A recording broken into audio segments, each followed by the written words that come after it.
He was a pastor, called to lead his flock and uphold the sanctity of family and faith. But in one devastating moment, he became the executioner.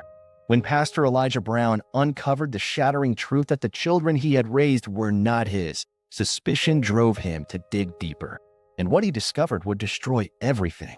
The night he stepped into his own church office and caught his wife in the arms of the choir leader, something inside him broke. What followed was a violent eruption of rage that turned holy ground into a crime scene and left an entire congregation in disbelief. This is the chilling story of how a man of God chose vengeance over forgiveness, and why his fall from grace still echoes as one of the darkest scandals his community has ever known. This is True Crimes Altar, where every sin is punished, every betrayal has a cost, and every soul must answer to the truth. Like, comment, and subscribe, because these are the stories the guilty prayed would stay buried. On Sunday mornings, the Browns were a vision. The church bells rang and the people gathered, but the real hush fell when Pastor Elijah Brown stepped up to the pulpit. He was tall and broad, his shoulders squared, his voice resonant enough to still a restless crowd without raising in volume. When he preached, his words seemed to pierce straight into hearts. The sanctuary always filled, people leaning forward in the pews as though afraid to miss a single syllable. He had a gift that was undeniable, a magnetism that couldn't be taught. And beside him always was Mariah. She was grace personified, the first lady every congregation dreams of. Her dresses flowed with color, her jewelry was subtle but radiant, and her smile could make a stranger feel like family. She knew every name, every story, every struggle in the church, and people adored her for it. When she walked the aisles after service, children clung to her arms, women reached for her embrace, men tipped their heads in respect. She was admired for her poise, her beauty, her warmth, the steady anchor to her husband's fire. To the outside world, they were not just a couple, they were a beacon. And then there were the children, Isaiah and Naomi. Isaiah, at 12, carried himself like a young man already rehearsing for his father's shoes. He was polite, respectful, quick to rise when spoken to. He held doors for elders, offered his hand to help mothers with strollers, and passed out in books with a shy smile that made old women in the pew shake their heads and whisper, "That boy's going places." Naomi was only 8, but her spirit filled every room.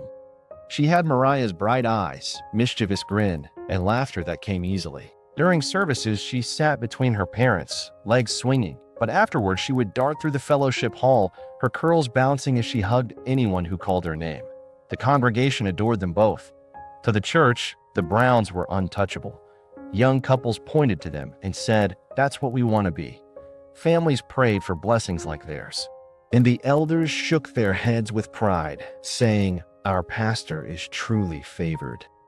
Weeknights, when the church hosted dinners or prayer meetings, Elijah moved through the fellowship hall like a king among his people. He prayed for the sick, counseled the hurting, laughed with the young men in the choir. His baritone laugh could be heard above the crowd, booming and warm. Mariah glided behind him, arranging volunteers, touching arms, leaning close to listen with her smile that made every person feel seen. And the children trailed them like shadows. Isaiah helping to stack chairs, Naomi slipping cookies into her hands when she thought no one was watching. They were the perfect picture. But perfection has cracks invisible to those who want to believe in it. At home, the Browns lived in a house provided by the church. Modest but beautiful, a 2-story with a white fence and a garden Mariah loved to decorate with flowers each spring. Inside, the smell of home-cooked meals often lingered, and the sound of laughter echoed through the rooms. Yet beneath the warmth lay silence that stretched longer than it should have. Elijah spent long hours in his study, a man buried in scripture, counseling notes, and half-written sermons. He had a desk full of notebooks, underlined verses, and scraps of paper with thoughts scrawled across them. Often, when the children had gone to bed, he sat there with only a lamp glowing, his large hands pressed together in thought. Mariah played her role well, always composed, always smiling, always gracious. But Elijah noticed her absences. She stayed late at rehearsals, came home tired from planning meetings, held her phone a little too tightly. Sometimes, when she thought he wasn't watching, her smile was different, softer, lighter than the one she gave him. At first, he dismissed it. Ministry was heavy, life was exhausting, marriages strained under the weight. He told himself this was nothing unusual, but the unease grew like a quiet shadow. He found himself watching her more carefully, noting the way she laughed a little too freely with certain people, the way she brushed off questions with easy answers. And yet, every night he still prayed with his children, kissed their foreheads, whispered blessings over them as they slept. They were his heart, his legacy, his joy. But sometimes when he looked at Isaiah's face in the glow of the hallway light, or when Naomi's laughter rang out, a question stirred inside him that he could not speak aloud. He told himself it was fatigue. He told himself it was sin trying to shake his faith. But late at night, in the silence of his study, the doubts came back stronger. He thought about the timing of Naomi's birth, about Isaiah's features that looked more like Mariah's family than his own, about years of small moments he had ignored. He clenched his fists on the desk, closed his eyes, and whispered prayers he wasn't sure God was answering. Still, he smiled on Sundays. Still, he shook hands and prayed and laughed. To the congregation, nothing had changed. To his children, he was still the strong, dependable father who loved them without question. But deep inside Elijah Brown, a storm was building. He carried it alone, buried it beneath his sermons and his smiles. And as the weeks stretched on, the shadow of suspicion grew heavier, pressing against him like a secret too large to hide. The first crack came quietly, disguised as something ordinary. Isaiah had been coughing for weeks, nothing alarming at first, but when Mariah insisted on a full checkup, Elijah agreed without hesitation. The family sat in the sterile glow of the clinic, the children fidgeting, Mariah soothing them with her soft voice while Elijah answered questions with steady composure. To everyone else, it was routine, another day of precaution. But to Elijah, the visit would open a door that could never be closed. The doctor suggested running some genetic screenings to rule out underlying concerns, a practice not uncommon when children showed persistent symptoms. Elijah, ever cautious, agreed. It was supposed to be simple. When the results came back, the doctor's words were careful, measured, but they struck Elijah like a thunderclap. The genetic markers did not align. His son did not match him. Elijah sat frozen, his large hands gripping the edge of the chair, his jaw tight. Mariah was in the room, smiling distractedly, already gathering their things, her mind elsewhere. She hadn't noticed the look on his face, the stiffness of his body, the storm already beginning inside him. He said nothing then. He nodded, thanked the doctor, walked his family out with the same calm, reassuring presence he always carried. But his hands trembled as he buckled Naomi's seatbelt, his mind repeating the words like a curse, genetic inconsistency. That night, when the children were asleep and Mariah was showering, Elijah locked himself in his study. He spread the papers across his desk, staring at the columns of numbers and symbols that told him what his heart refused to believe. He whispered to himself, it must be wrong, a mistake. He ordered another round of tests, this time in secret. He found excuses to take Isaiah back, then Naomi. He told Mariah it was just caution, that the doctor wanted follow-ups. She nodded, unconcerned, trusting his explanation. When the second set of results came back, the truth could no longer be denied. Neither child carried his blood. The papers lay on his desk like knives, each word cutting deeper than the last. Isaiah, who followed him like a shadow, who tried to imitate his stance and tone. Naomi, who wrapped her arms around his neck every night and whispered, "Good night, Daddy." They were his children in every way that mattered. And yet, they were not his. He sat in the darkness of his study for hours, the lamp casting a dim circle of light, his hands pressed to his face. His body shook, not from anger at first, but from grief. How could Mariah have done this? How long had she carried this secret? How many years had he been raising children born of another man? He remembered her pregnancies, the joy, the prayers over her swelling belly, the tears in her eyes as they held each newborn. All of it now felt tainted. He loved them. He would always love them. But love could not quiet the rage that built inside him. It was not the children who betrayed him. It was her. Mariah, his wife. The woman he stood beside every Sunday, the woman the congregation adored, the woman who smiled at him like nothing was wrong. He began replaying memories in his head, combing through the years with a new lens. Every unexplained absence, every late return, every moment she laughed too freely. And one name kept returning to his mind: David Cole, the choir leader. Younger, charming, talented, with a voice that filled the sanctuary. Elijah had never liked how Mariah looked at him, how her laughter seemed lighter in his presence, how she lingered at rehearsals. At the time, he had dismissed it as paranoia, as the stress of ministry twisting his perception. But now, with the papers in his hands, with the truth staring at him in black and white, his suspicions sharpened. David. The possibility turned Elijah's stomach. He began to watch more carefully. He noticed how Mariah's eyes flickered to David during Sunday services, how they exchanged words quietly after rehearsals, how her hands sometimes brushed his arm in gestures that looked casual to others but meant more to Elijah. At home, she guarded her phone like treasure, taking it with her to the bathroom, slipping it beneath her pillow at night. He waited until she slept, until her breathing slowed, and then he checked. The inbox was nearly empty, too clean, as though someone had wiped it. The silence of that phone was louder than any evidence. Elijah's nights grew darker, his prayers more desperate. He paced the house when the children slept, torn between the love he still felt for them and the fury that burned toward their mother. To his congregation, he remained the same charismatic leader, powerful and composed, but behind his eyes a storm raged. And deep inside, a dangerous truth had taken root. He was no longer a man simply suspicious. He was a man certain of betrayal. And now, all that was left was to uncover how far it went and who exactly had stolen the life he thought was his. Elijah's world had become a play he could no longer escape.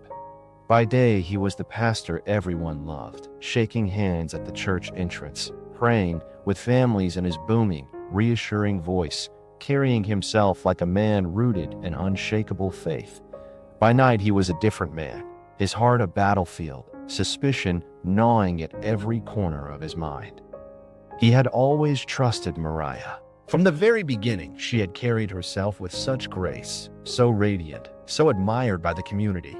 People adored her, leaned on her, spoke of her as the perfect wife of a pastor. But now, when he looked at her smile, he wondered how much of it was real. Every laugh that escaped her lips felt like a dagger. Every glance she cast across the church seemed like a secret she thought he could not see. He studied her without letting her know. He became a master of silence, storing away details others overlooked. On Tuesday evenings, she lingered after women's meetings, coming home later than she should. On Fridays, when the choir rehearsed, she often returned with her perfume faintly changed, as if she had refreshed herself before leaving the church. On Sundays, when David Cole led the choir, her applause seemed warmer than anyone else's. She clapped with pride in her eyes, a glow she once reserved for her husband. Elijah told no one of his suspicions. He carried them alone, a mask plastered across his face as he continued to lead. When people shook his hand and said, "Pastor, your family is a blessing," he smiled and replied, "To God be the glory." But inside, he was screaming. He wanted to shake them and say, "You don't know. You don't see." At home, he became more watchful. He listened to Mariah's phone calls through the thin walls of their bedroom. She kept her voice low, her tone hushed, the kind of whispers that carried intimacy even when the words were mundane. When she hung up and asked if he needed anything, he smiled gently and said no. But once she slept, he reached under her pillow for her phone. The messages were missing, scrubbed clean, a neatness that betrayed her. No one deletes everything unless they have something to hide. He sat in his study with the phone in one hand and the test results in the other, the lamp casting shadows across his tired face. His chest ached with grief as he thought of Isaiah and Naomi sleeping down the hall. They were innocent. They were his heart. And yet the blood in their veins told another story. How many years had Mariah stood by him, looked into his eyes and lied? How many sermons had he preached about truth, about faith, about loyalty, while his own home was a house of deception? He remembered moments now with new clarity, the times David offered to carry things for Mariah, how their laughter sometimes rang louder than it should, how her eyes softened in his presence in ways Elijah had once dismissed. He cursed himself for ignoring the signs, for trusting too deeply, for loving so blindly. The betrayal pressed on him like a weight, crushing him in silence. He began to linger at the church at odd hours, using excuses to check on things. He told Mariah he had meetings, but in truth he was watching, waiting. On one evening, he returned quietly, his steps muffled as he entered the sanctuary. He heard the faint sound of a piano in the distance, then laughter, Mariah's laughter. He froze, his heart pounding. The sound of her joy, so free, cut him like glass. He walked closer, careful not to be seen. From the crack of a door, he watched her with David. They were not touching, not yet, but the way they stood told him everything. Their faces too close, their smiles too tender, their bodies angled in a secret intimacy. He clenched his fists until his knuckles whitened. He wanted to storm in, to demand answers, to break the charade, but something inside told him to wait. He needed to be sure. He needed to catch them where there would be no room for lies. He retreated silently, his jaw tight, his eyes burning with rage he barely contained. That night, when he returned home, Mariah was already in bed. She smiled faintly, asked him about his meeting. He kissed her forehead gently and whispered, "It went well." She closed her eyes, never knowing that he had been only feet away from her betrayal. In the days that followed, Elijah became consumed. Every detail mattered. The time she left the house, the way she dressed on choir nights, the little excuses that slipped too easily from her lips. He began writing it all down, filling pages of a small leather notebook in his study with observations, times, dates. To anyone else, it might have seemed obsessive, but to Elijah it was evidence, proof that his instincts were right. The children noticed the change in him. Isaiah asked one night at dinner, "Dad, are you okay?" Elijah smiled, forced and weary, and said, "I'm fine, son. Just busy." Naomi reached across the table and squeezed his hand, her innocent eyes searching his. His throat tightened as he squeezed back. They could not know. He would never let them bear the weight of what their mother had done. He began to pray harder, but even his prayers sounded hollow. He asked God for strength, for clarity, for peace, but all he felt was the echo of silence. At times, he wondered if God was allowing him to see the truth, to strip away the illusion so he could confront the sin festering beneath his roof. And so he waited. He bided his time, his rage buried beneath sermons and smiles, his grief masked with prayers and public charm. But inside, a fire burned hotter with every passing day. And then came the night that would end the waiting. The church was quiet, its hallways empty, the sanctuary dark except for the faint glow spilling from his office. Elijah's footsteps echoed as he drew closer, his pulse quickening with every step. He heard laughter, low, intimate, familiar. And when he reached the door, he heard the rustle of movement, the unmistakable murmur of betrayal. He tightened his grip on the handle, his heart pounding like a drum. He knew. This was the moment he had been waiting for. The door creaked open slowly, the faint light from inside spilling across the hallway tiles. Elijah's breath caught in his throat as his eyes fell on the scene in front of him. Mariah was there, her back to him, her hands tangled with David's, their bodies leaning too close, their whispers melting into soft laughter. David's hand traced her arm, his smile tender, intimate, the kind of smile a husband should have been receiving, but hadn't seen in years. For a moment, Elijah could not move. His chest tightened, his pulse thundered in his ears. The truth, the suspicion, the endless nights of doubt, it was all confirmed in that one image.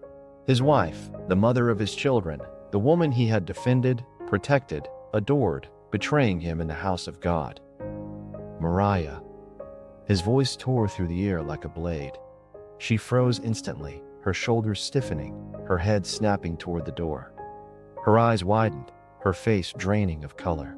David's hand slipped from hers, his body jerking back, his mouth falling open as he scrambled for words. "Elijah, wait." But Elijah was already stepping inside, his broad frame filling the doorway, his presence suffocating. His eyes burned with fury, his jaw clenched so tight it ached. This, he hissed, pointing at them. In my church? In my office? After everything? Mariah stumbled forward, her voice trembling, desperate. It's not what it looks like. Not what it looks like. Elijah's laugh was sharp, bitter, more like a growl. He gestured wildly at them. I've held you up to the world as my wife, the mother of my children. I've carried you, defended you, loved you. And this is what you give me? David stepped forward cautiously, his hands raised, his voice low and shaky. Pastor, please, I never meant. Don't you dare call me pastor. Elijah's voice thundered, rattling the walls. His hand moved to the drawer of his desk, yanking it open with force. The cold metal of the gun met his palm, and for a brief second, the room fell silent. Mariah's hands flew to her mouth, a choked sob escaping. David's eyes widened, his chest heaving as he lifted his hands higher. Please, Elijah, think about this. We can explain. Elijah's grip tightened, the weapon steady though his body trembled with rage. His vision blurred red, the sound of his children's laughter flashing in his mind, the images of their faces colliding with the reality of what he had learned. They weren't his. They had never been his. And now the truth stood before him, smiling, whispering, touching in the shadows. You stole my life, he growled, his voice breaking. You lied to me. You lied to them. Mariah stepped closer, her eyes wet, her voice breaking. Please, Elijah, please, don't. The gunshot exploded before the plea could finish. The bullet tore through David's chest, the force sending him sprawling backward onto the floor. His body convulsed once before he collapsed, blood blooming across his shirt like a spreading fire. Mariah's scream ripped through the room, raw and piercing, her knees buckling as she stumbled toward him. No. Elijah, no. But Elijah was beyond hearing. His hands shook, his chest heaved, but his eyes never left her. The betrayal burned too deep, the humiliation cut too sharp. She turned to him, her eyes wide with terror and grief, her hands outstretched as though she could still reach him, still calm him. Please, she sobbed, I love you. We can fix this. Please. Another shot rang out, louder than the first. The sound echoed through the church hallways, rattling the silence of the night. Mariah's body jerked violently. The cry cut short, and she crumpled beside David, her blood mixing with his on the office floor. Elijah stood there, frozen, the gun still raised, his ears ringing with the echoes of his own fury. His chest rose and fell in ragged gasps as the reality pressed in around him. The office that had once held prayers and sermons was now drenched in silence, the carpet soaked with blood, the walls trembling with the aftermath of violence. Slowly, his grip loosened, the gun slipping from his hand and clattering onto the desk. His knees weakened, his breath uneven. He looked at Mariah's still form, at David's lifeless eyes staring blankly at the ceiling, and a sob tore from his chest, raw and guttural. He sank into the chair behind him, burying his face in his hands. Everything he had built, everything he had preached, everything he had lived for was gone in the space of 2 gunshots. Outside, the church stood still, unaware. The sanctuary where his congregation would gather in the morning sat quiet, its pews waiting, its altar untouched. But inside that office, the man they trusted as their shepherd had become a murderer, his family destroyed by secrets too heavy to remain hidden. The sirens shattered the night, their blue and red lights washing across the stained glass windows of the church. Officers swarmed the building, their footsteps heavy against the stone floor as they pushed through the double doors and followed the trail that led them to the pastor's office. The smell hit them first, metallic, raw, unmistakable. Inside, the scene was frozen in horror.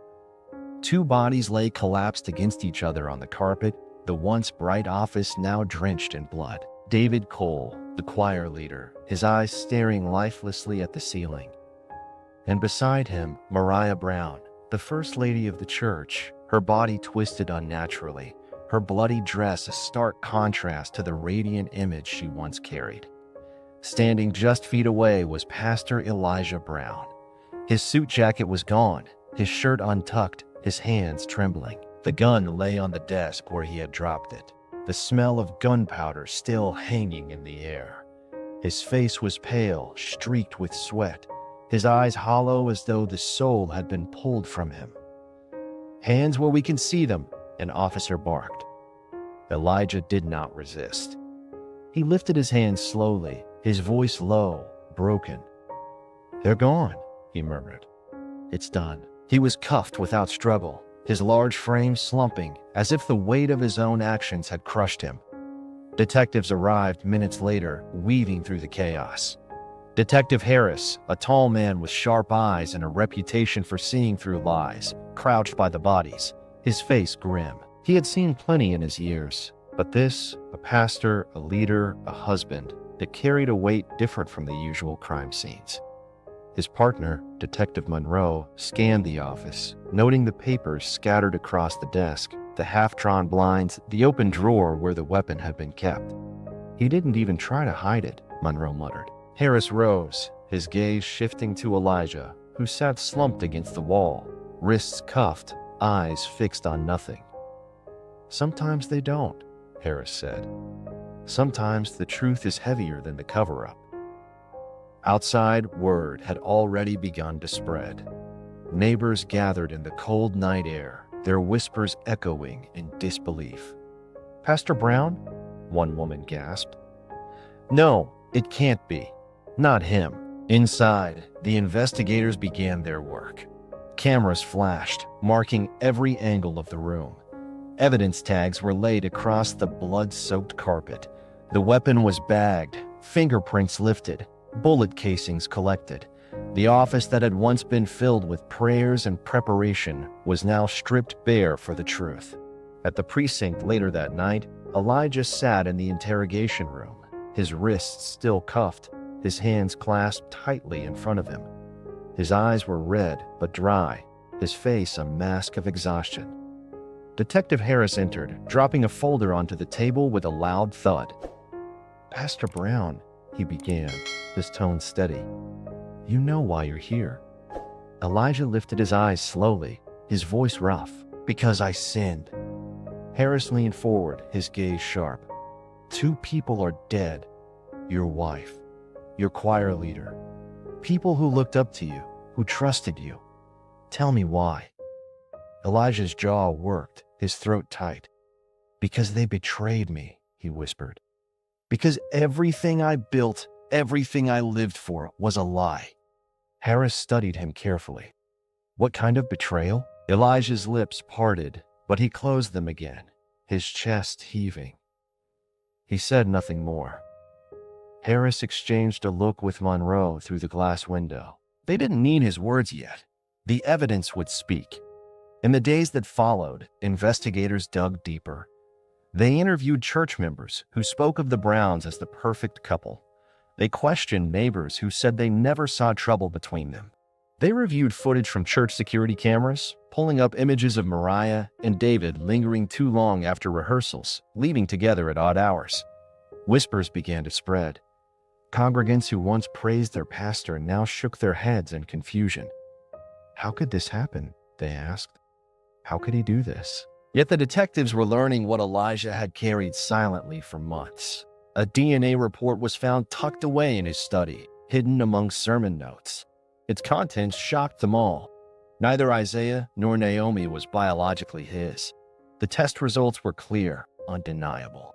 The perfect family had been built on deception.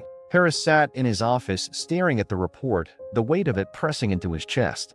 Betrayal had driven men to do terrible things before, but betrayal in the heart of a pastor's home, it was the kind of tragedy that would shake an entire community to its core. In the interrogation room, Elijah finally spoke, his voice low, almost breaking with every word. He admitted to everything, not with the fire of anger, but with the heaviness of a man already condemned. He said he had loved Mariah with all that he was, that he had raised Isaiah and Naomi as his own, but that the truth had poisoned him. He spoke of the DNA test, of the long nights spent staring at results that stripped him of fatherhood, of the shame that festered when he realized his wife had built a life beside him with another man's blood in his children's veins.